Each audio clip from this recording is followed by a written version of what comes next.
What's up, everybody? Welcome back to the Make an Impact podcast with real stories, real people, and real impact. My name's Stephen Turnbull, and I'm an entrepreneur, husband, and father on a mission to empower individuals to share their stories so they can make an impact on you. We have Brandon Schrader in the house today, owner of NUTRISHOP New Hartford. Super cool story. Talks about how he worked his way from being just an employee at the shop to taking over ownership. We talk about the supplement world, health and wellness in general, and just overall an amazing conversation. I look forward to you listening along. Let's get into Brandon Schrader.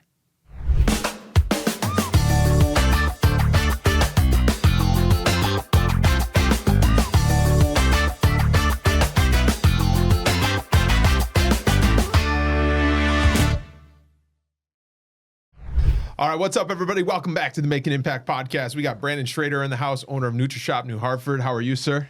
Doing great today. Ready for this conversation? I'm excited. Thrilled. I'm excited. Thank you for being here. Of course. A new dad.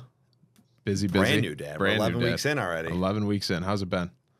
Unreal. Best thing ever. Unexplainable. It's been great so far. Best thing ever. Talk to us Can't about wait it. to have another. Already? Can't wait to have Got another. the bug. I'm not putting it, it's not happening yet, but I cannot wait to have another. It is one of those weird things that you just can't describe. Okay, so both of us first-time fathers recently. Yep. But you hear, oh, just wait. And you're like, yeah. And then you don't really believe it until it happens. It's like a feeling. It's insane. And we've got a soon-to-be new dad in the room here. It's crazy how fast it comes on. And it was so smooth of a transition. It's kind of, people don't believe it sometimes when you talk about it. You know what I mean? Like, it's all that anxiety, all the change that's coming, and then the second it happens, it just all kind of fades out. You just figure it out. It feels good, you know? You just figure it out. Of course, there's challenges, of course, but it really is, it's been unreal the past 11 weeks. That's awesome. Yeah. For people that are watching this right now, tell us who Brandon is. So we're going to talk about NutriShop. We'll talk about all that, but tell us how, local, where'd you go to school, all that good stuff. So Brandon started off, we moved to the area out of Cornhill, believe it or not, when I was quite young, 4 or 5 years old. My parents had a house down on Nielsen Street, made our way to the Holland Patton School District. So I was in Holland Patton through, elementary, middle, and as well as high school there. Local to the area outside of college. I was out in the Rochester area post-MV. I was at MV for, I think, 3 years where I played some college lacrosse. And then I made my way out to Rochester for a few years, finished school, worked out there for a little bit, and then kind of, it always feels good to get out of the area when you're a little bit younger, but it's always great to come back home as well. Where'd you go to school in Rochester? Brockport, SUNY Brockport. Okay.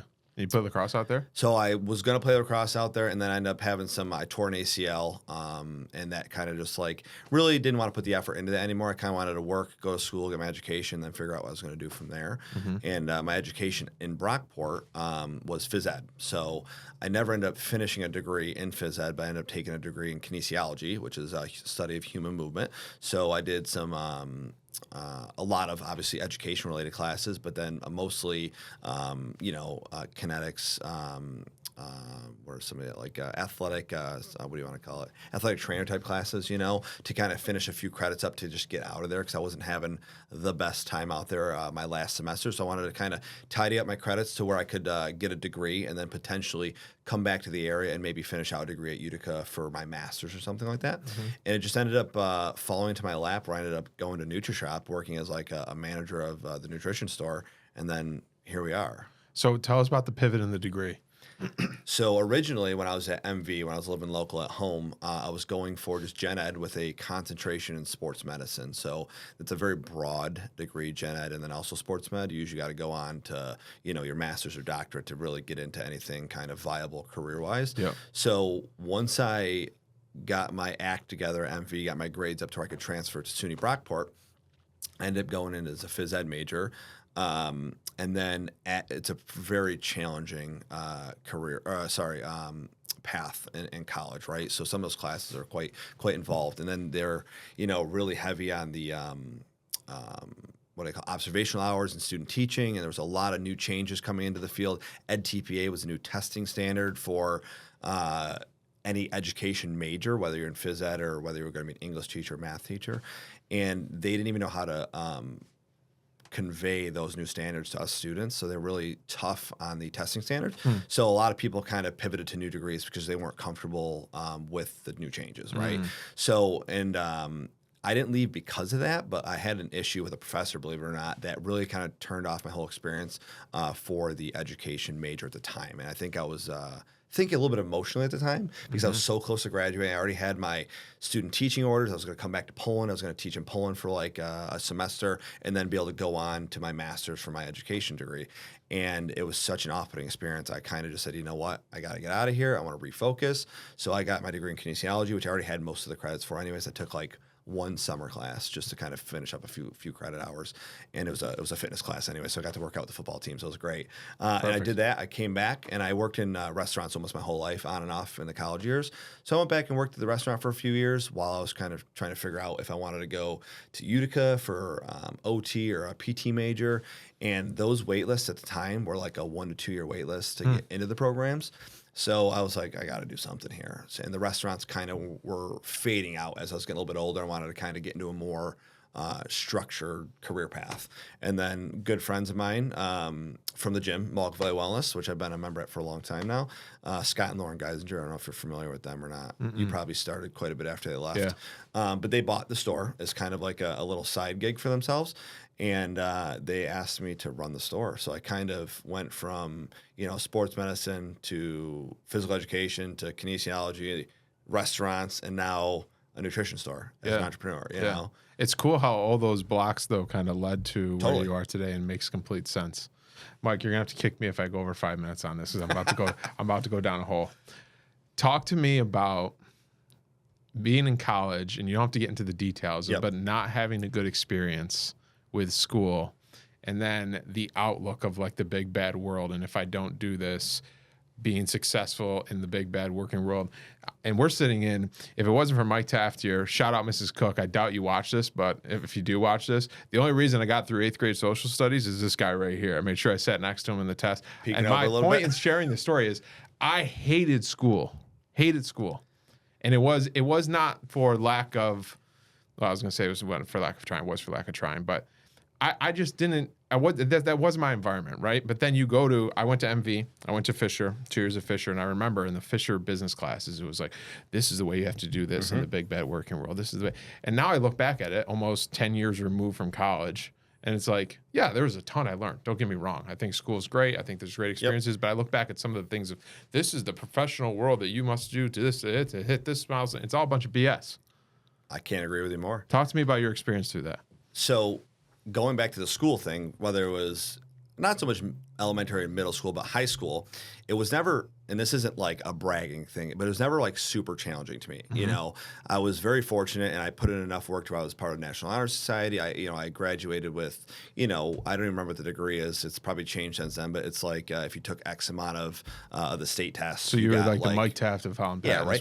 But it didn't feel super challenging. I was able to do 2 or 3 sports a year. I was able to, maintain a good, grade point average, all those things, but it didn't feel super challenging until even MB, right? When it's like, you're a little bit more self-dependent. It wasn't like they were pushing every direction you had to go. When you're reliable to get on class on time, you got to drive yourself there. You got to study on your own. It's not like, oh, you're in high school or middle school, like, we'll give you some leeway. It's like, no, the work gets done or it doesn't. And then your grades reflect that, right?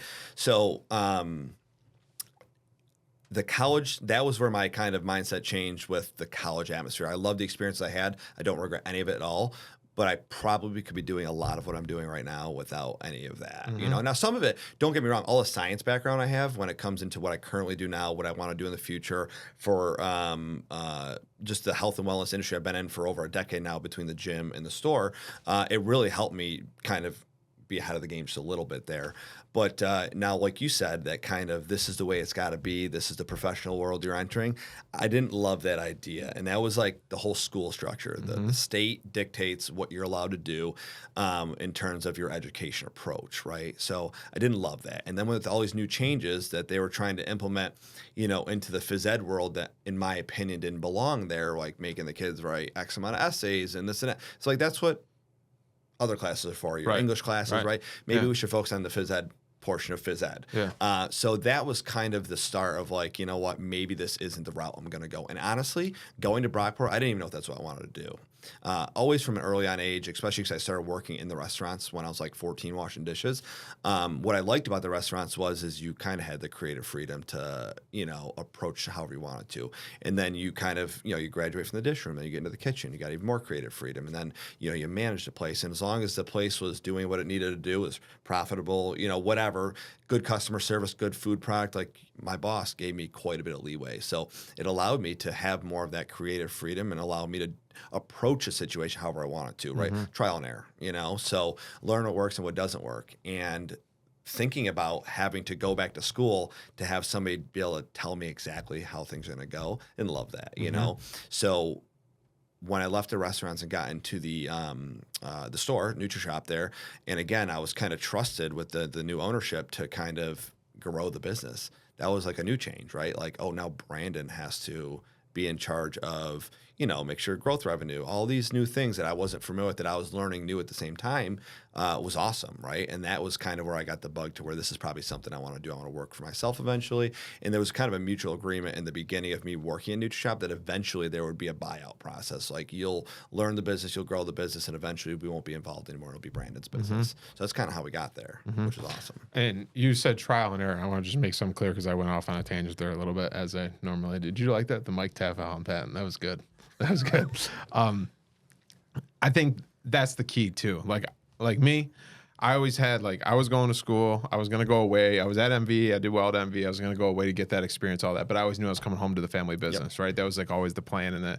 But when I refer to it as in the business classes of oh, this is the way you have to do that. Now looking back at that. But to your point, exactly, I think those experiences led you to where you are today. Correct. All of those experiences, whether they're personal experiences, business experiences, whatever it might be, are all things that made who Brandon is today, made who Steven is today. And just looking back at that, it's interesting at now our ages to say, I don't know about that. I don't know about that. And then look back. That was my point there. Yep. Thank you. I'll rest my case. Talk to me about, so then you get into the store and now you're running the store the day to day. There was kind of always that plan of now I'm in charge of this, I'm in charge of that. Talk to us about that experience. So that was the most terrifying part about it, is because I went from 150% effort at the restaurants, because we were go from 8 a.m. until 11 p.m. most days, and it's consumed a ton of hours of your life per week. And then I went to this more kind of refined, structured process where it's Scott Geisinger, my former business partner, incredibly successful businessman / C-suite executive / entrepreneurial guy in his space, which he holds a lot of hats. He was kind of my mentor, and these are now things that we're going to look at. It's not just oh, let's put a really good product out there and hopefully sell 50 of them today, and then we don't know what the margins are on it, but we're getting some money in the register. It was a completely different approach, right? So, and that was interesting to me because it was something new that I was going to be learning. The speed slowed down quite a bit. So I struggled with that transition of go to now, the store, we weren't seeing 20 people an hour, so I was able to, settle down a little bit, kind of figure out that new position where, okay, now I have staff below me that are require a little bit higher level of training, right? There's a little bit more structure that goes into that compared to, all right, can you answer a phone? Can you write down an order on a pad? Can we give good customer service, right? That was pretty much the scope of, and did you put out a good food product at the restaurants? Yeah. And which was awesome to do. But now taking it into a more customer focused side of things, a little more intimate of a interaction, and not just a transactional, here's some money, here's a product, More out the door. intentional. Way more intentional, right? There's a lot more relationship building that went in with the NutriShop store versus the restaurant, in my experience. And that might not always be the case, but for me, that was kind of the new focus. And then learning just, the P&Ls, all these things that I never looked at before, because it was just run the restaurant, make sure money goes in there, and we make sure we make payroll. That was pretty much all we had to worry about. Completely different with this. And not to mention, at the time, taking over NutriShop, it wasn't at a breaking point where it's going to go out of business, but it was at a little bit of a lull compared to where it had been in prior years. So that was also an interesting thing to learn marketing, to learn all these things that were to get more foot traffic in the store, create the out of store relationships. It was just a whole new world that was just kind of overwhelming at first, right? Even though I slowed the speed down from the restaurant to the in-store experience, Right. So, yeah. What would, here's a I usually try to say this for the end, but I think this is a good part. Now you took over the ownership completely last year, right? Yeah. So I ran the store as the manager for 5 to 6 years, and then we worked in, we worked. My prior business partner he was really good to me. I could not ask for any better of an experience with him and his wife Lauren. They basically worked into like an equity ownership. Like instead of taking bonuses and raises for a while, I just acquired equity in the business. So when it came to the buyout last year, I didn't have to come up with like this absorbent amount of money or have to get this crazy loan. I already owned 30 or 40% of the business. So when I was able to just take over their side of it, it was much less of a financial burden. Yeah. You know? So that was end of November of last year. So we're coming up on 1 full year of operation. That's awesome. Well, congratulations on that. Yeah, thank you. That's great. Now looking back at it, like today, when you left the store to come here versus your first day of I'm learning this is mine to run, this is mine to grow. Like what's some things that, and I guess just general business advice, because every business is completely different in how they operate and what they need to look at and what's important. But like, what's some things that you look back at now and like, oh, I didn't expect that. I didn't expect this side of it. So as like a full owner now, honestly, so it wasn't a huge transition because, and this isn't taken away from my prior business partners because their intention was to be like silent owners, right? Yeah. They bought the business. They provided me the next job outside of the restaurant. So their involvement outside of the first probably 6 to 12 months was very minimal. So it was, and this is how I've always been, whether I was in the restaurants, whether I worked at the bar in Rochester when I was in college, the store now is whether I owned it or not, which this is only the first business I've ever owned, I always treat it as my own. That's why I always think, I took a lot of pride in my work, no matter what it was, whether it was bartending, whether it was the restaurant, specifically the store now because it is mine, you know, but I've always treated it as my own. So really I did all of the things that I'm doing now just as a partial owner before, or as just a manager. I'm just doing it now as full owner. Yeah.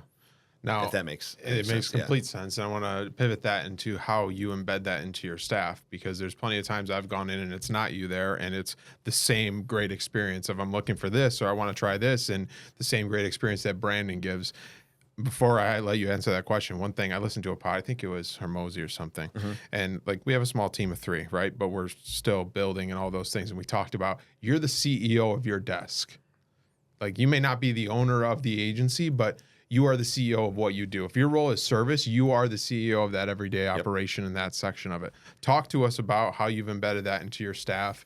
And because I mean, some of it's part-time work, some of it's maybe first-time jobs out of college in your store specifically. So talk about how you pass that along. So that was actually one of the biggest challenges for me. So coming from the restaurant to where if somebody wasn't doing the job they were supposed to do, Brandon would just do it. He would just work harder to get that job done, or he'd say like, "You can go home for the night. You know, I'll finish out the rest of your shift." So now I kind of took that same mentality going to the store. Is we weren't super busy, so did we need a huge staff? Absolutely not. I was able to work a ton of the hours the first 2 or 3 years there, save some payroll, you know, get everything kind of squared away. And my biggest challenge to myself was letting some of that responsibility go and train staff how they need to be trained, so I didn't have to be there all the time. And I still struggle with that now, right? I've treated that business like mine since day one. So even like when I left the store today, as much as I have full faith in my part-timer Luca, who's awesome, he's been with me for almost 2 years now. He's fantastic. He provides sometimes, if not a better experience than I do. I still kind of want to like creep in on it once in a while. Oh, how, you know, checking on the camera or something of that nature there. But I've done a lot better with spending time with them. In the beginning, I expected people to learn fast like I do sometimes, and it's not the case, especially if it is their first time in a position like that, or they don't have a strong background in supplementation, which how many people do, you know, not many. So it's almost better sometimes for me to get somebody from scratch versus somebody who has prior knowledge, because I don't have to change any habits, right? I don't have to change any thought process in their head. So somebody who says, you know what, I'm in college, or I'm just, you know, going to school locally. I just graduated high school, going to school at MV or UC or whatever it is. I need a job. I don't need 30 or 40 hours a week. I don't need benefits. Great. I will teach you. It might take 3 to 6 months to really get you up to speed. But if that's what it takes, and I can kind of mold you kind of the way I want to, it works out way better that way. Sure.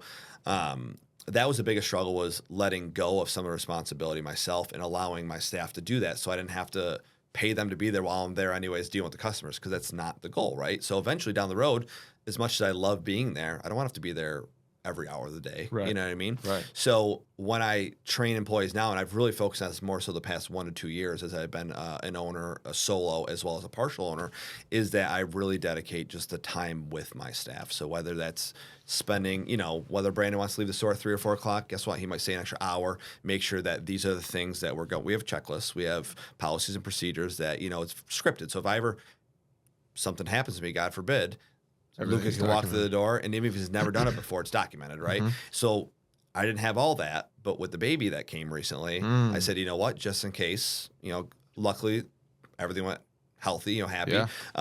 Mom's doing good, baby's doing good, but if something happened and I couldn't be there and somebody had to step in to do what I had to do, it had to be documented, Love that. So really this past year alone has been a huge focus on that. Make sure this is scripted to the point where anybody could walk through the door, whether my sister had to walk through the door, she could do it all, So that's where my focus has been this past year, and it's turned out way better than I thought. It is the hardest thing, and take this from somebody who's only been doing it for 3.5 years. The hardest thing is like the delegation and just like trying to get yourself out of that, especially when it was you just growing it and you being like, because my journey, like the first 8 months of T5, it was just me. Yep.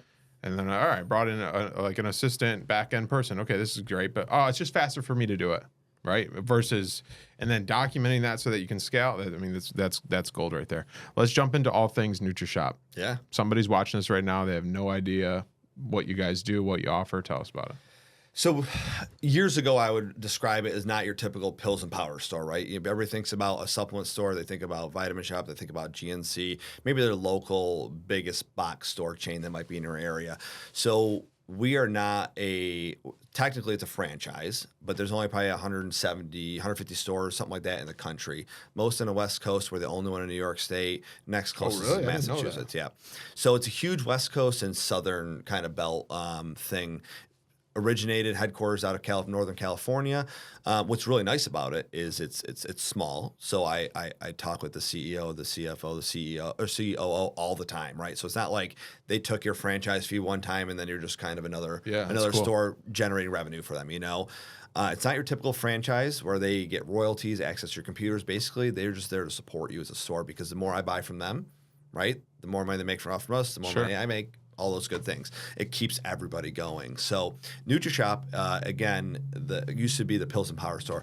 They're rebranded this year for their 20 years in business, and the new slogan is real support, real results. So it's not just a transactional thing. It's not like Stephen Turnbull wants to come in, he needs a protein, he just sees what he recognizes on the shelf, comes in, grabs it, gives me money, and then leaves the door. I think our average customer interactions between 5 and 90 minutes, right? So it can be as quick as a long-time customer mine for 8 years now, or even beyond with the previous ownership. It might be pretty quick. They got to get in and out really quickly, but most of the time, it's at least 5 minutes, if not 60 to 90 minutes, because it's not just, I took your money for the product and you're out the door. I know almost every single one of my customers, all 800 a month that come shop to the door regularly.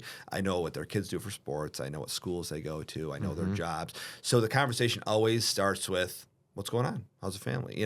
It's not just, what are you looking for product, or what can I squeeze out of you? Right. It's nothing like that at all. If anything, we talk people out of products. You know what I mean? So it's not just a money grab. It's, what are your goals? What are you currently doing? Where do you want to go? And how do we get you there? So, and that's why it's not easy to hire people, because everybody kind of has to have the same mindset, right? Or the same outlook on the business. It's not just, how big of a transaction can I ring up today? It's how can we get these people to their goal in an appropriate manner, in a realistic way. Yeah. So talk to us, dive deeper into like the advisement side of the business and how you touched on there, usually talking people out of certain things. Because you get somebody that's maybe not active, hasn't used supplements before, going back to the gym, whatever it might be. They come in, I need this, and this, and then I'm going to go down 2 belt sizes. Maybe I'm talking about Stephen Turnbull. I don't know. So so that's the biggest challenge with a industry like this in social media. So everybody's on their phone. They're like this, more time, I don't even look at my screen time, but it's probably a lot, what I mean? But everybody's on their phone between 3 and 9 hours a day, right? So, and they consume a lot of information, and not all that information, I would say 95% of it is not even close to being accurate. So the most recent, if you saw my video the other day about lead in your protein powder, right? So that's always been a thing, right? And it's trace amounts, and I'm not justifying lead in your protein powder, but it was plant-based proteins, right? So there's different levels of standards, right? So you have the federal standard, then you have California's Prop 65 standard. Their standard essentially is zero tolerance. 0.05 micrograms of lead per X amount of product is allowable, right? That is impossible to achieve. It's just not possible, especially in plant-based proteins when they are grown in soil that have naturally occurring minerals in them, lead, mercury, aluminum, things of that nature. Unfortunately, they're not animals, so they don't have the filtration process, their digestive system to filter out a lot of that stuff. So when you refine it down to a plant-based protein powder, you get trace amounts of stuff in there. Nothing by any means that is unhealthy, but you get one news article that circulates the whole internet and all of social media, and people all of a sudden are anti-protein powder because they read a couple words that had some manipulated data in there. Again, is it totally untrue? But no, they always like to fluff numbers in a way that makes it look sensationalized. So how many times have you had this conversation last month? Couldn't even count. Yeah. To the point where I knew I should address it, but I don't know how to address it. If you looked at my phone right now, I probably have about 50 videos of me trying to make that video and condense it to within 2 minutes. Yeah. And it was almost impossible. But here's the coolest part of you answering couldn't count is that people are coming into you to ask you about it. And that's what you guys have done and positioned yourself as the experts and created those relationships, everything you've done, that they're not, oh, I'm just believing this. I'm never going to get that from Brandon again. They're coming in and saying, what's this about? Tell me about it. Well, as a small business, right, I'm not a GNC that has 5,500 locations across the country or a vitamin shop that's got 3,000 locations. We have 170, and I have one of those stores, right? And most people don't even know about it, right? Because our only form of advertisement is word of mouth, right? I've done all of the, radio ads, I've done the TV ads, I've done everything, right? You can't really track the ROI on that. So what we do, and we get the best return of investment, is good relationships, good conversations, and good advice. There's times where I actually, back to your original question, is I send people out the door without a product, and I say, do this for the next 2 weeks, come back and see me, and then we'll go from there, right? So there's times where people walk in looking to spend $100 to $200. I talk them out of it. I give them some stuff to do. If you can do that, then we can move on, right? Because supplementation is that. Supplementation. It's not a replacement. There's nothing on this planet in any store that's legal to sell on the shelves that will get you the results they want to see in 30 days that they think they're going to see on, or that they see on social media, So that's where we try to be like the voice of reason and reality. Yeah. In an appropriate way, bring them down a little bit from the ledge they're stepping on. Can you walk us through, I know this might be a hard thing to do, but you're the man for the job. Can you walk us through like the average conversation when someone new is coming in? Like, how does that look like of, this is my first time here and my friend Mike told me to come see you because this is now my new fitness journey, or these are my goals that I want to do. What does that look like? So, probably pretty broad across the sales industry. There's usually a set standard of questions you ask, right? The sales process, right? You introduce yourself. Hey, how you doing today? Next question is, have you ever been in before? Chances are I might know that if I'm in the store, because I do generally know almost all of my customers. And if my staff doesn't, it's just a set question you ask, first time in. And then beyond that, it's usually nothing to do with supplements, right? It has nothing to do with like, protein powder or fat burners or whatever. It just has to do, how's your day been? What brings you in today? How did you get here, right? Who referred you? If that was the case. And then we get into the questions like, more so like close to supplements, like where are you working out? Are you currently a member at a gym somewhere? Are you working at home in your home gym, your garage, or basement? And then we filter into what are your goals? What even brings you in today? Outside of, so-and-so referred you in. And then like most of the time is I want to lose weight, right? Or I want to build muscle, I want to lose weight. So once we get to those questions, it's, again, we're not even trying to recommend products to them. It's like, oh, are you currently taking any products? Do you have any medical conditions? Do you have high blood pressure? Do you have whatever, right? And we're not physicians, so we can't like directly make a recommendation, but it's good information to know to point them in the direction they need to go. So introduction, try to find out how they came into the store. Again, how's your day been so far? Just generic conversation. And eventually that kind of like, most people are a little intimidated to walk into a store like that, right? Just like they're intimidated to walk into Mohawk Valley Wellness, right? Oh, crazy CrossFit gym. It's a little intimidating. They don't want to even walk in. But as soon as they walk in the door, they're usually a member between 3 and 10 years, or longer. So it's the same with us. Once they realize that we're not just there trying to bombard them with like sensationalized products that are going to make you lose weight in 30 days or whatever, it's just a conversation. Their guard comes down and then we can go on from there, And a lot of times we have an InBody, which does body composition in the store. So we just try to get them to learn more about themselves, get them on the InBody, show them that like these are the range, this is where we are right now. These are the national ranges. We're outside of those. We're within those ranges. We're actually on the low end. These are the recommendations we're going to make, regardless of what you want to do, Right. to make you a healthier person, right? It's not so much, it's the habits and routines that people don't have that got them to where they're at. Right? It's not so much a supplement that they're going to take that's going to fix the problem right then and there. So if we can start on the habit and routine side of things and build in a protein powder or a multivitamin or a creatine, whatever the goal is, right, in a product that fits that goal, that's how we keep the people coming in month over month over month and not coming in today having buyer's remorse because they walked out the door with $325 in product and they're like, what just happened? My head's spinning. And then they don't come back ever again, you know? So that's kind of. Today, if we could go back in time, what would you say to Brandon that just started a NutriShop? God, don't be so cringy on video. I watched some videos that I made like in 2017, and I'm like, oh my God, who let me post that? You know? Oh, I feel that. I feel that.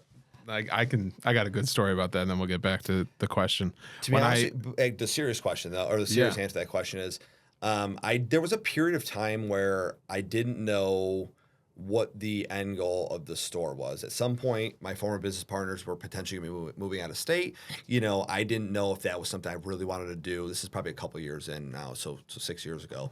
I wasn't sure if this was going to be the end of Brandon's role here and he was just going to move on and go do something different. And I kind of got into a complacent state where I kind of like coasted it through. And I'd show up, I'd work, I'd get good service, but I wasn't really interested in like ownership responsibilities. Not to the fullest extent. I still did what I was supposed to do. But then after about 6 or 8 months, I kind of like snapped out of that state there where I was like, all right, you're not doing anything of benefit to the current owners or yourself right now. So we need to make a change here. So once that happened. What do you think that snap was?